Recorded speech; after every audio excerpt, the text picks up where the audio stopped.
he continues to do just far beyond what I think anybody's capable of doing in these programs. And I'm not to steal his thunder, but as I've watched over the years, Mr. Hamilton, I've always considered him to be a real gentleman, and I believe that to be a fact.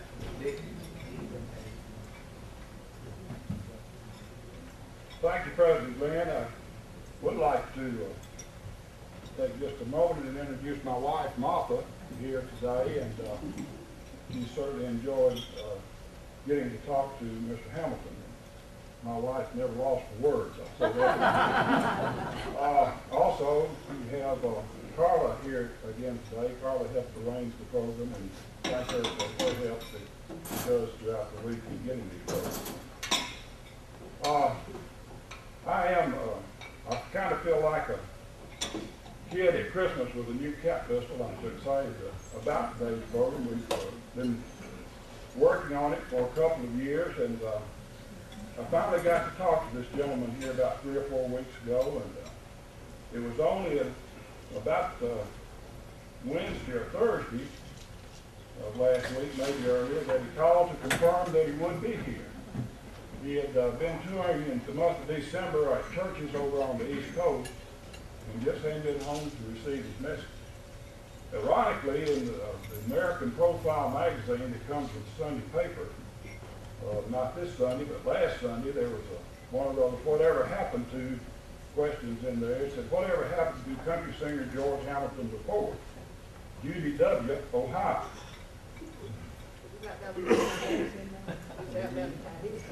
Yeah, up at a time, excuse me. All right. Well, last week I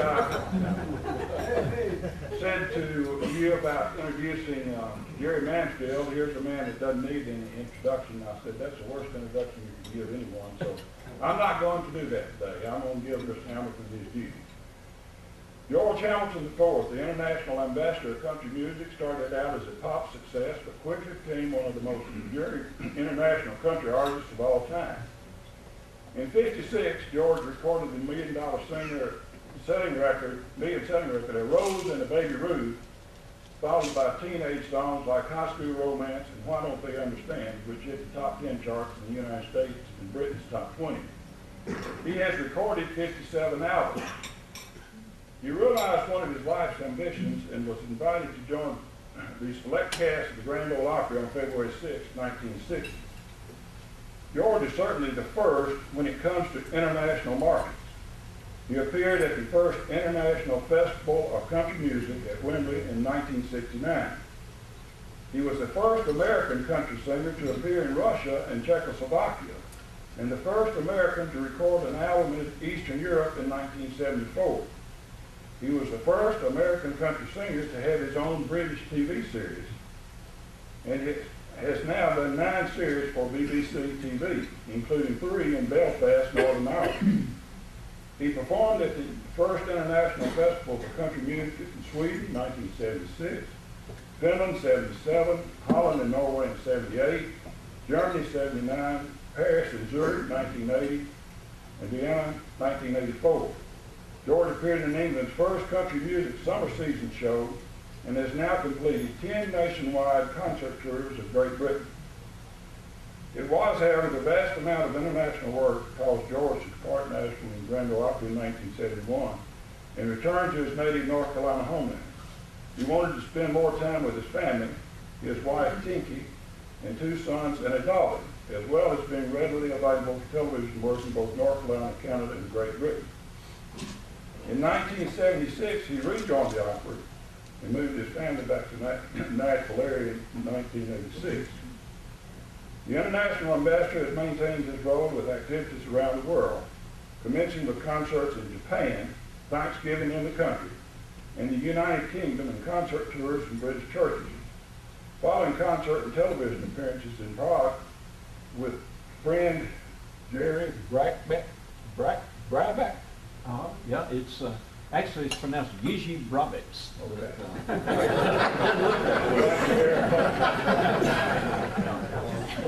He returned to Britain for his annual country Christmas appearances, and he's also toured Europe as a narrator of the Patsy Cline story. He says about the British. People, especially in the British Isles and Ireland, react very warmly to country music because the roots of it are overlaid. It sprang from the folk songs and ballads of the Celtic areas and came over with the Pilgrims and early settlers. So when we play there, we're really taking the music back home. George and his wife, Tinky, who I understand shops Fayetteville quite often, the antique stores, with their friends from Franklin, are living presently in Franklin. He enjoys movies, reading, and listening to all kinds of music. And we're delighted to have him today. I did not ask him to sing and bring his guitar. And I said, buddy, if you do, it'll be a real bonus. We'll turn it over to him.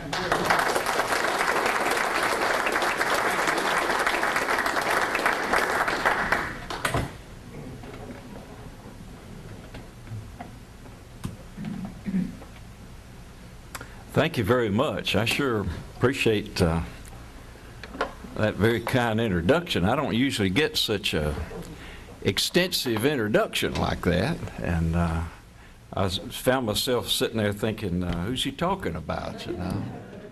Appreciate all the credits. That and a quarter will get you a cup of coffee, I'll tell you. But I appreciate the kind words, and I was just thinking, would you consider maybe going on the road with me and doing that all the time?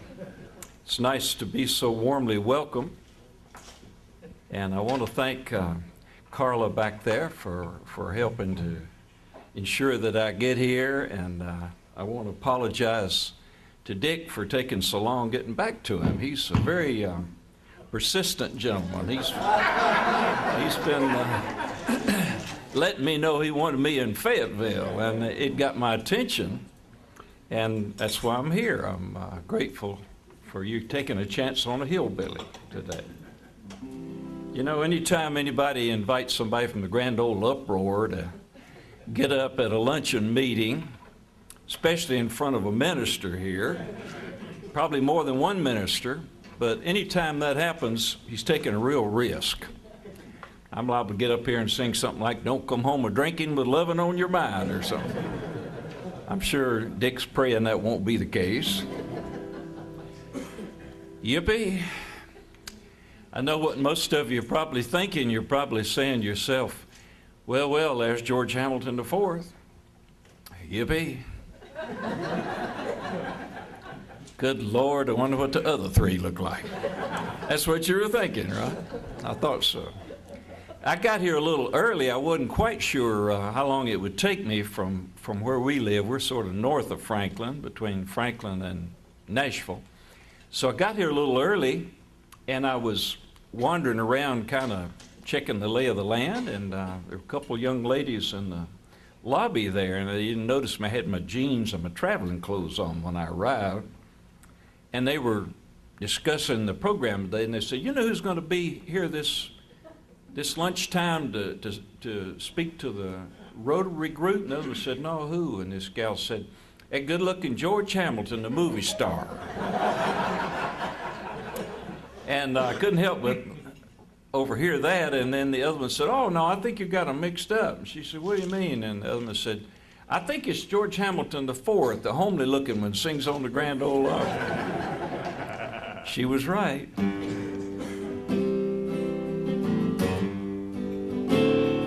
I've been traveling the highway with my guitar for so long, shaking hands and meeting lots of folks, living my life my way with a handshake and a song, caring little if I was rich or broke, 'cause there's country music in my soul. People music for the young and the old. I'll keep on singing a song, keep on keeping on, 'cause there's country music in my soul.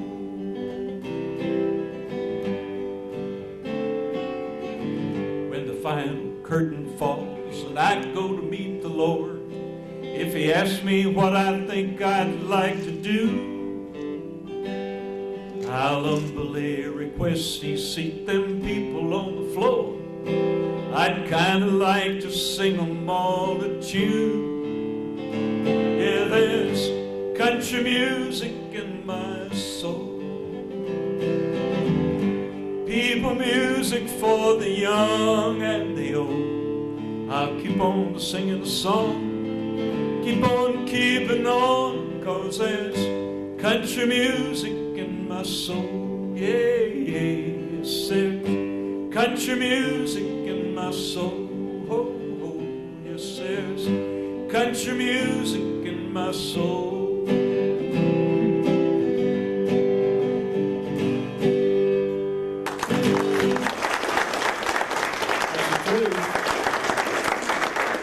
That's kind of the story of my life, or at least the last 48 years of it, I guess. I made my first records in 1956. I'm sure a lot of y'all probably weren't even born then. And Sister Martha here and Brother Dick were very kindly mentioning my first record. And I'm sure they were just little kids when it came out back in 1956, but I appreciate you remembering that. Dick told me that back in his teenage years, he remembered hearing George IV singing a song about a young man who couldn't afford to buy his sweetheart a box of chocolates or a bouquet of flowers or nothing. Just one rose and a little candy bar called a Baby Ruth. 1956.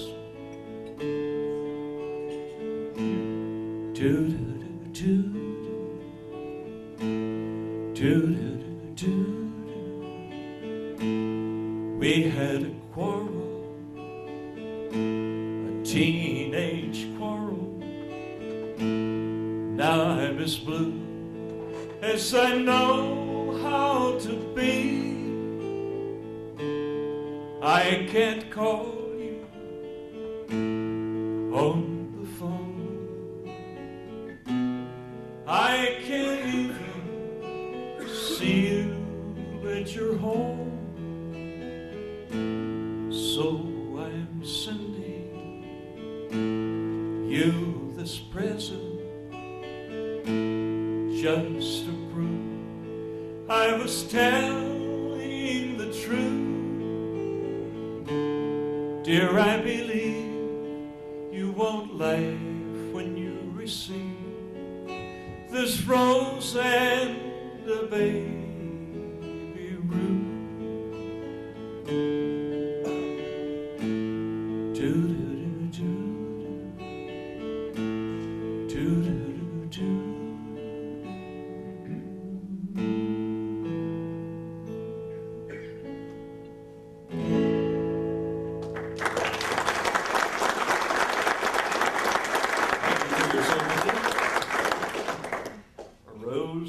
Ruth. That was my first record, and soon after it came out, the little record company I was recording for in North Carolina, Colonial Records in Chapel Hill, same label Andy Griffith started out on.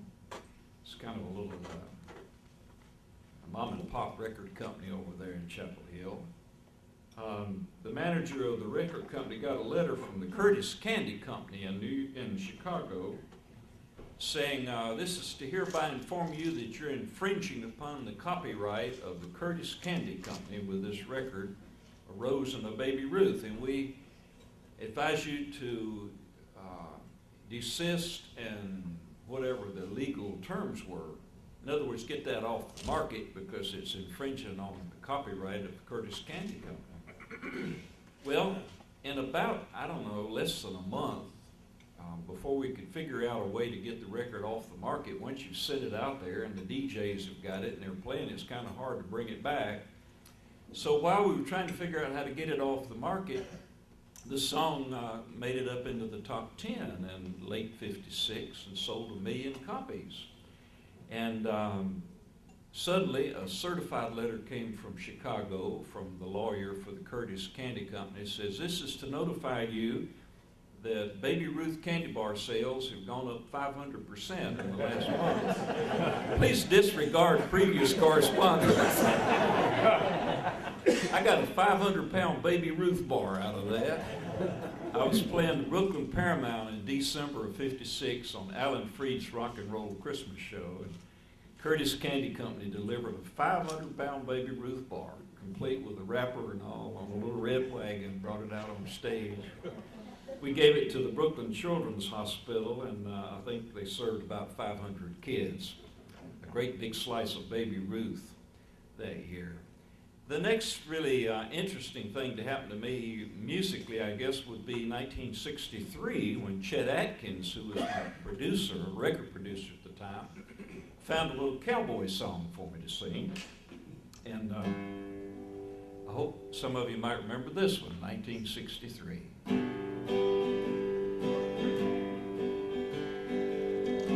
Abilene, Abilene, prettiest town that I've ever seen. Folks out there don't treat you mean in Abilene, my Abilene. I sit alone most every night, watch those trains pull out of sight. Don't I wish they were carrying me back to Abilene, my Abilene. You know that chorus? Abilene, Abilene, prettiest town that I've ever seen. The folks out there don't treat you mean in Abilene, my Abilene.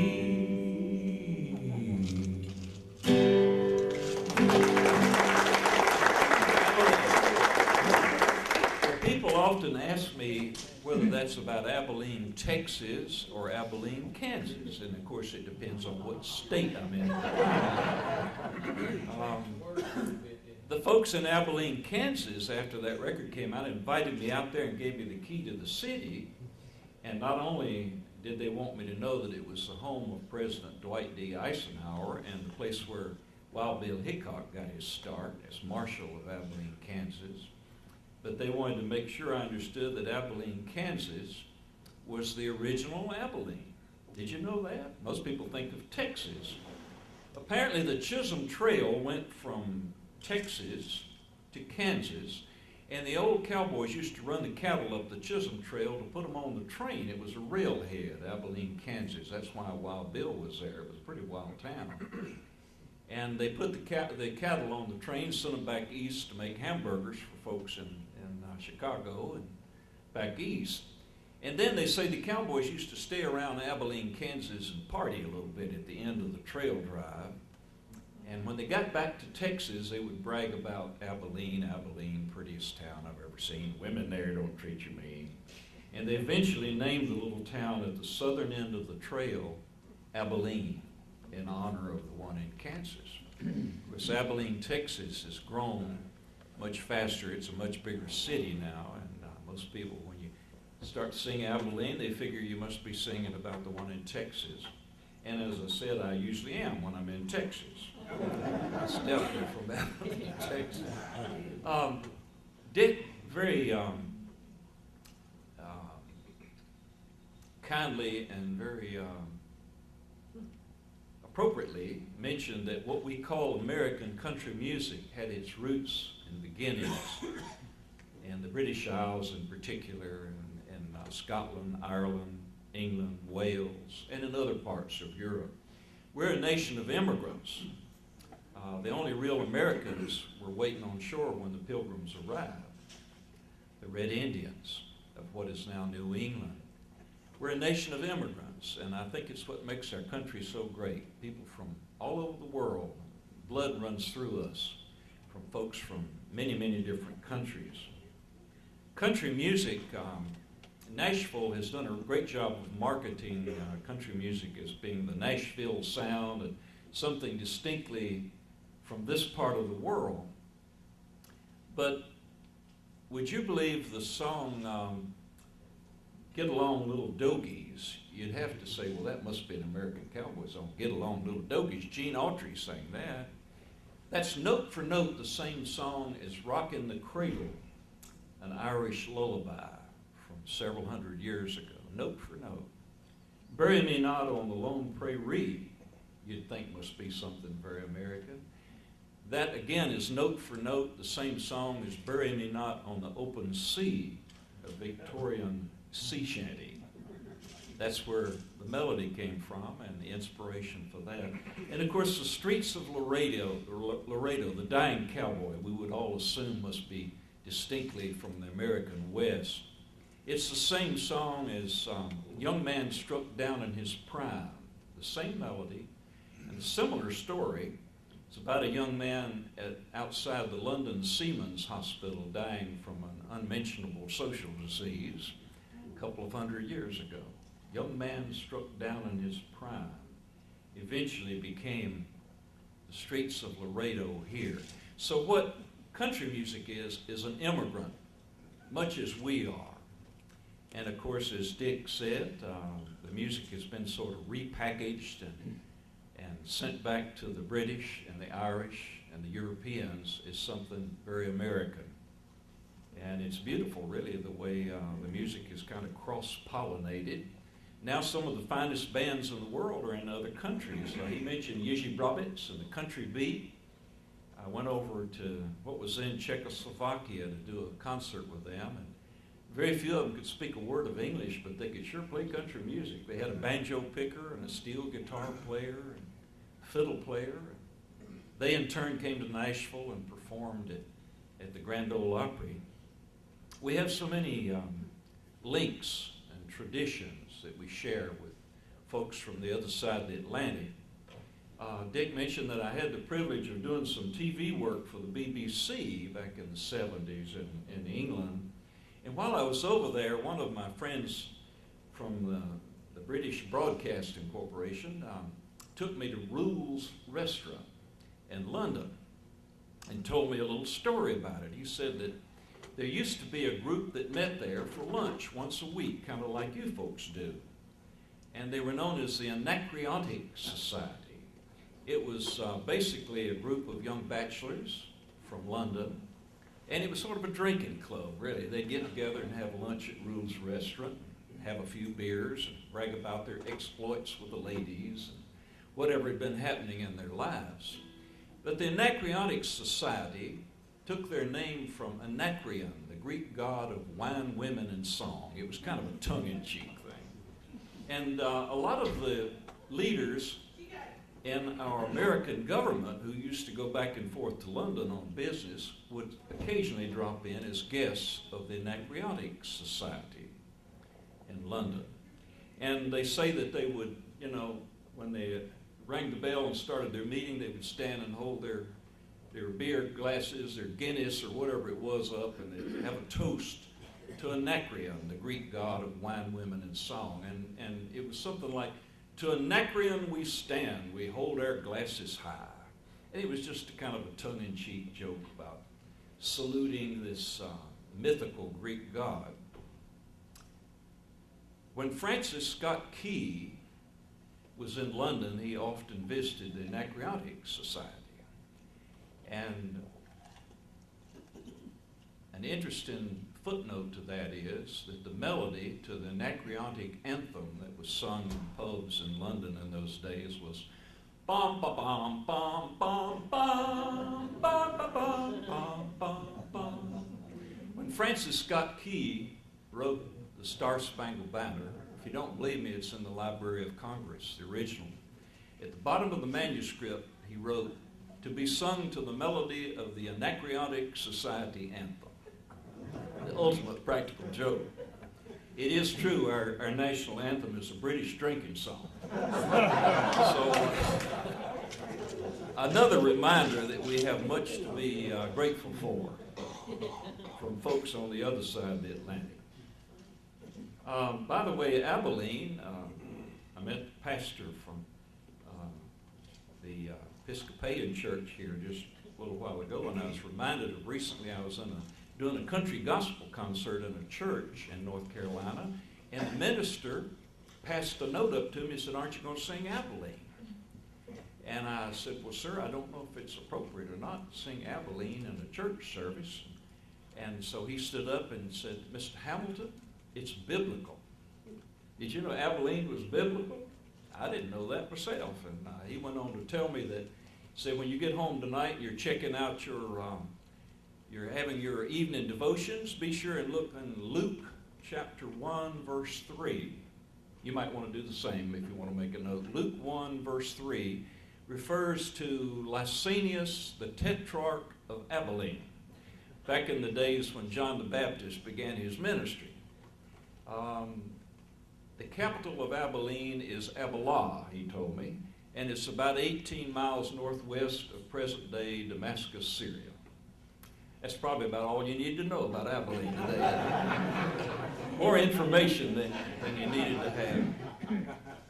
I noticed on the program I was referred to as the International Ambassador of Country Music, and I always get a smile when I see that because, of course, what brought that up was my visit to Russia in 1974. And recently I was in a concert in England, and somebody very excitedly introduced me that way. He said, "Ladies and gentlemen, please make welcome the National Imbecile of Country Music." That really happened. Sometimes people get things mixed up. They're not always as good an MC as Dick Ferrari is.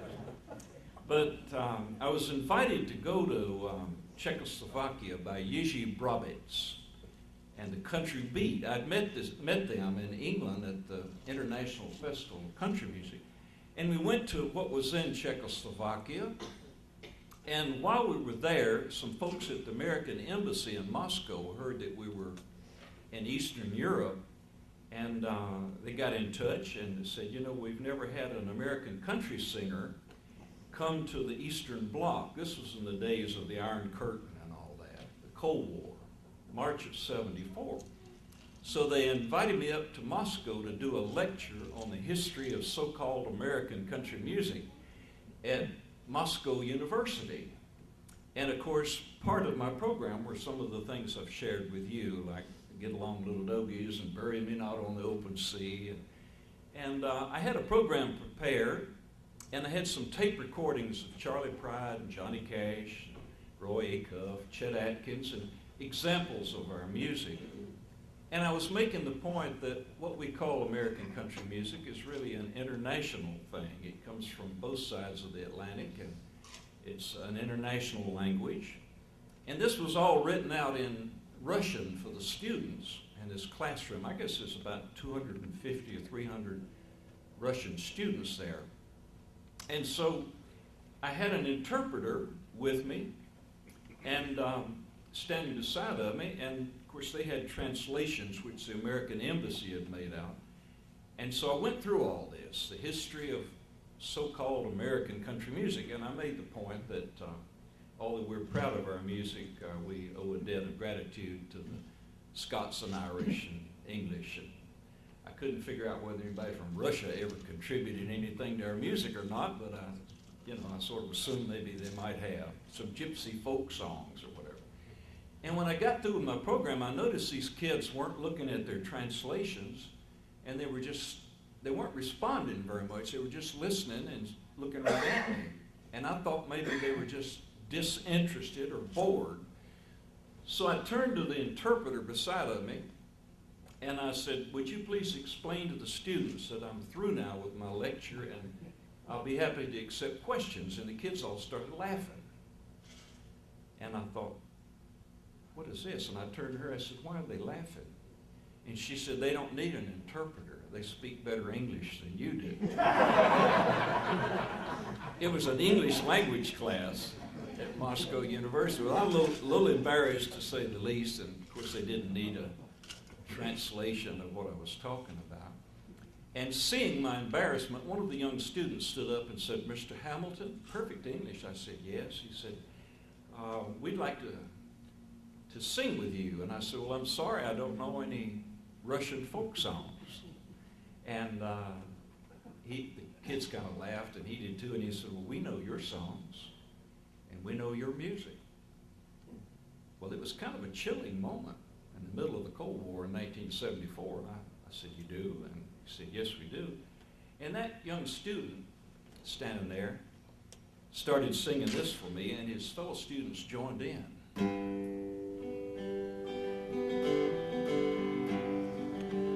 This land is your land, this land is my land, from California to the New York Island, from the Redwood Forest to the Gulf Stream waters. This land was made for you and me. We stood there together in that classroom in Moscow in March of '74 and sang On Top of Old Smoky, I've been working on the railroad, way down upon the Swanee River. It was just amazing, and it's quite pulled me up by my socks, as they say, because I'd always been led to believe that people in the Soviet Union didn't know much about us. Can't help but wonder if maybe some of those kids in that classroom were responsible for all the changes that took place years later because of education and because of music, I might have been the first hillbilly singer to go over there, but long before me, Benny Goodman and a lot of the jazz players had been there. I think Louis Armstrong had been to Russia, and kind of like ping pong in the East, when President Nixon took advantage of the ping pong tournament, and that started the rapport with China. I guess music in many ways was a bridge builder between us and the Soviets. After our little sing-along session, the same young man stood up again and said, Mr. Hamilton, we'd like to sing a song for you. And I said, well, thank you, I appreciate that. So I sat down, and those students in the classroom at Moscow University sang this for me.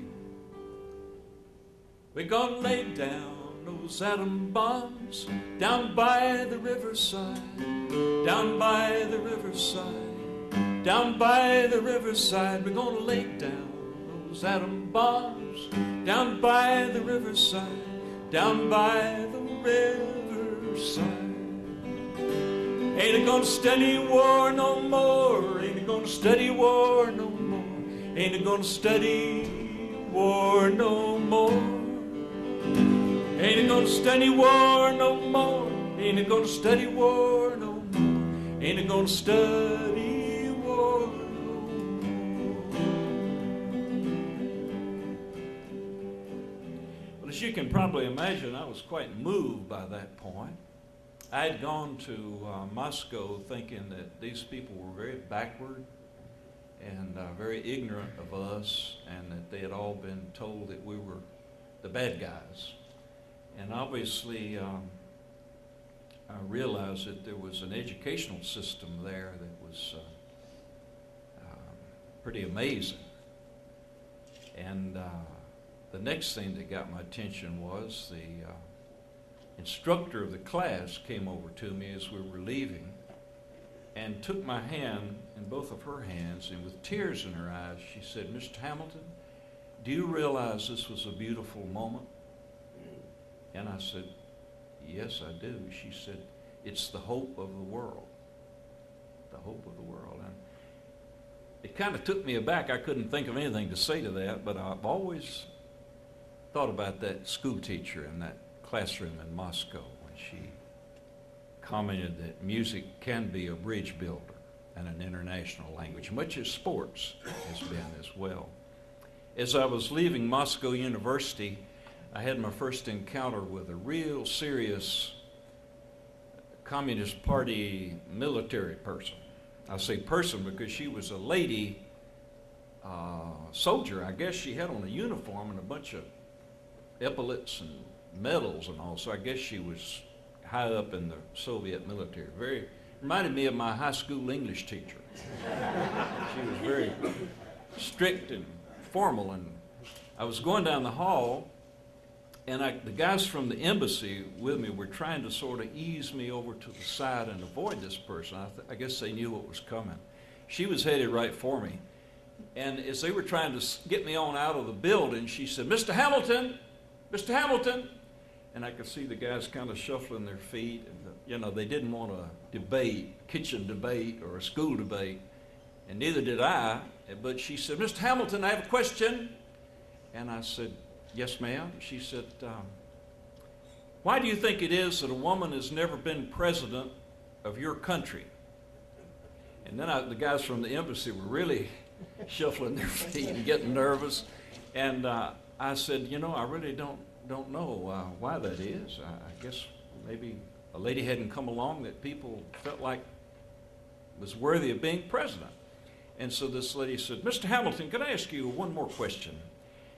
Do you think a woman will ever be president of the United States of America? Women in this country have positions of high authority. Do you think a woman will ever be president of your country?" And I said, "Yes, ma'am, I do." And she looked kind of surprised. She said, "And why is that?" And I said, "Because my wife told me so." That was the end of our debate. We made our way out of Moscow University pretty safely and quickly, but warm memories. There was once a young man whose mother died when he was only 6 years old. Just a little feller. And wasn't anybody home to look after him. His mother was a good Christian mother, took him to Sunday school and church, tried to raise him right. But she went home to be with the Lord when he was just a little guy. His daddy was a sea captain, and wasn't anybody at home to care for him, so he only got to go to school for about 3 years. Then at the age of 11, they sent him off to sea on his father's sailing ship. You've heard that old saying, he could cuss like a sailor. I don't guess all sailors necessarily cuss, but this one learned to cuss pretty good by the time he was 12. By the time he was 13, he could take a drink with the big boys. While still in his teens, he became an alcoholic, a blasphemer. His early life was one of immorality and failure after failure after failure. He was a bad kid. Got in so much trouble with his father that his daddy disowned him, kicked him off the ship. I can't imagine anything George Hamilton V could do that would make me disown him. He's my own flesh and blood. Must have been a bad kid. Anyway, he left his father's sailing ship and went to work on slave ships, taking slaves from the coast of Africa to Charleston Harbor, South Carolina, to trade for cotton, to take back to the port of Liverpool, England, for the cotton mills of Lancashire, to make clean white shirts for English people to wear to church on Sunday morning. We were all in it together. Those slaves were traded for cotton and rice and goods for nice European folks. Anyway, he was a slave trader. Got in so much trouble on the slave ship, they put him in the bottom of the boat cleaning up after the slaves. He sunk to the lowest depths. At one point in his life, he literally became a slave of the slaves. He was in a storm at sea. He had been reading a book called The Imitation of Christ by Sir Thomas Midtown. Something started coming back to him from Sunday school days. Jesus loves me, this I know. That miserable slave trader started praying. And you say, well, wouldn't we all if we were in a storm and thought we were going to drown? But he meant it. He prayed for forgiveness mostly, for all those wasted years. And he prayed to be saved. He was saved in more ways than one. He made it back to England. What do you suppose he did? Went back to school, and at the age of 39, after all that, what do you suppose he became? A preacher of the gospel. One of the greatest preachers that England has ever known. One of the greatest thrills of my life was to be invited to be a guest singer during Dr. Billy Graham's Mission England crusade in 1984. And Bev Shea and Cliff Barris took us to a little churchyard in England to see this man's grave. Took several of the musicians and singers and guest speakers on Dr. Graham's mission. to visit his grave. And you say, well, now why would some hillbilly singer from the Grand Ole Opry want to go see some former slave trader's grave in a churchyard in England? Because written on his tombstone there in the little church yard in Olney, England, just north of London, it says, John Newton, clerk, once an infidel, a libertine, a servant of slaves in Africa, was by the rich mercy of our Lord and Savior Jesus Christ preserved, restored, pardoned, and appointed to preach the faith he had long labored to destroy. Amazing story. All that's written right there on the gravestone. John Newton was kind of a late bloomer. He preached some mighty sermons in his later years in that little church in Olney, and he also wrote some beautiful hymns. None any prettier than his own life story. John Newton put his autobiography and his confession in a song. He wrote this one. Amazing grace, how sweet the sound that saved a wretch like me. I once was lost, but now I'm found. Was blind, but now I see. Then the next verse, which really tells old John Newton's story. It was grace that taught my heart to fear, and grace my fears relieved. How precious did that grace appear the hour I first believed.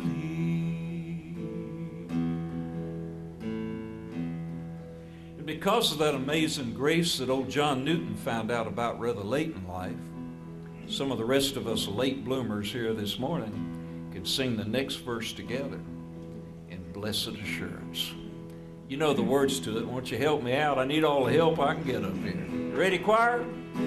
When we've been there 10,000 years, bright shining as the sun, we've no less days to sing God's praise than when we first begun.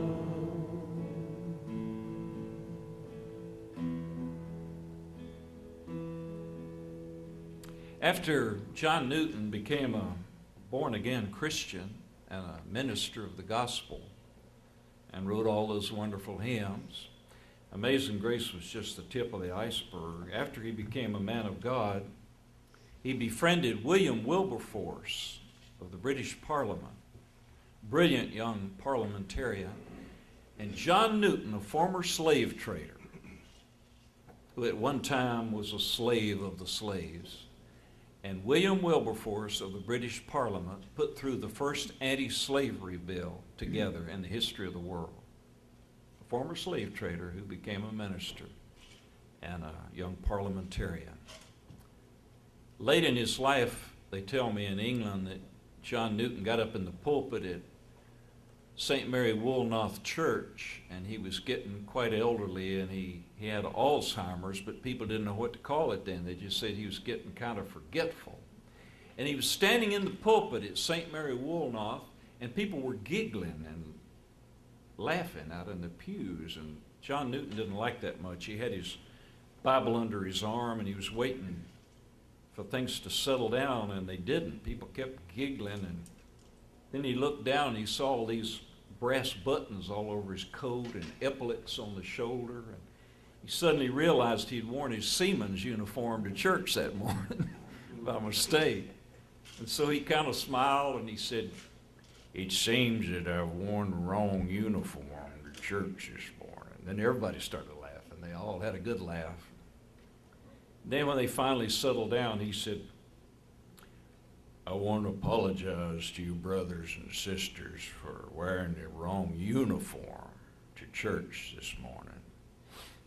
I'm getting kind of old and sort of forgetful. I can't remember much of anything anymore. And then people kind of felt bad that they were laughing. They were all sort of feeling sorry for him. And then all of a sudden that dear man of God straightened up with his Bible under his arm, and he said, I'm getting forgetful in my old age, but I know two things for certain. I am a great sinner, and I have a great Savior. And he sat down. That was his sermon for the day. And they said, as people left St. Mary Woolnoth Church that morning, there wasn't a dry eye in the house. And they all said, that was the greatest sermon John Newton ever preached. Best one ever. I'm going to leave you with a nun's prayer. You mentioned the Pilgrims, and we were talking a little bit about how the Pilgrims came to America, and of course gave us so many things. Thanksgiving for one, but a lot of other things too. I guess you knew that the Mayflower Compact, which was signed on board the Mayflower in Plymouth Harbor, became the pattern for our Constitution. Pilgrims were not only great spiritual people, but also pretty wise people about governing themselves as well. I was in the church in Plymouth, England a while back, where the Pilgrims used to go and pray while the ship was being prepared for the journey to America. And on the wall of the Pilgrim Church in Plymouth was a prayer, and what got my attention was it said, a 17th century nun's prayer. And I was wondering why that would be so important that it would be framed and put on the wall in the Pilgrim's Church in Plymouth. And I made a copy of it and brought it home with me because it touched my heart. And I think it's, even though you may or may not think it's appropriate to close a Rotarians meeting this morning, I think it's very appropriate indeed, especially at my age and stage. A 17th century nun's prayer.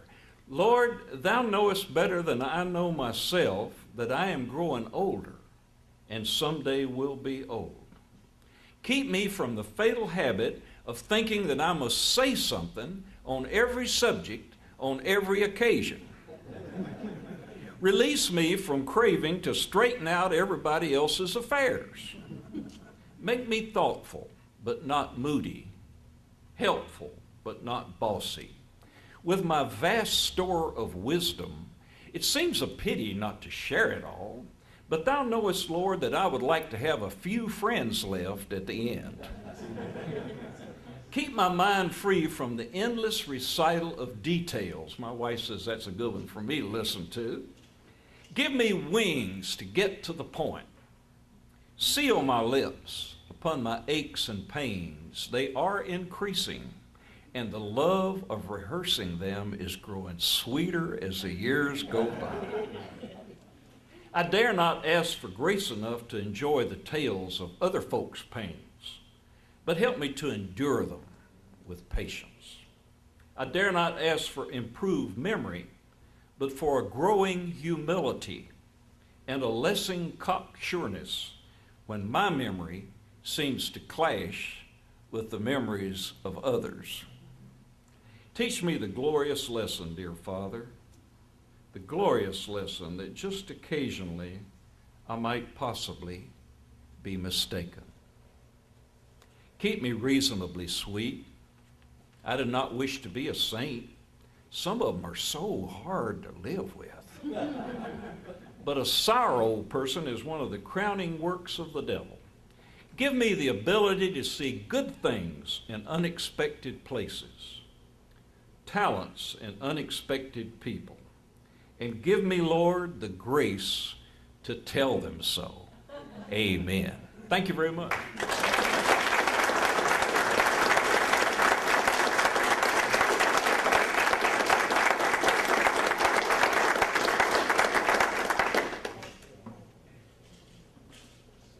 Just a little token, Mr. Hamilton. Hamilton of our appreciation Thank you for very your much. coming here. Appreciate that. I'll share that. Another little thing there, so share it with Tinky, and you all come back to see us. Are those sweet potatoes in there? Yes, sir. Homegrown. Homegrown. Thank you very much. We'll enjoy this.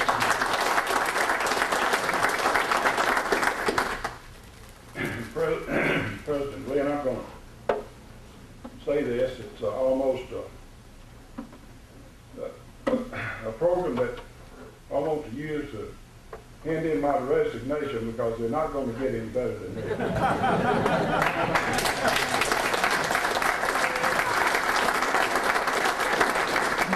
But I'm not a quitter, and I won't quit until he's free.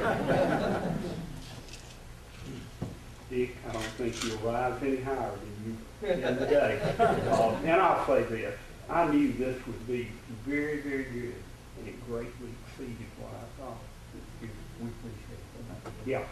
Okay, Gene, Polio Puff Plus drawing. Okay, we collected $32, $16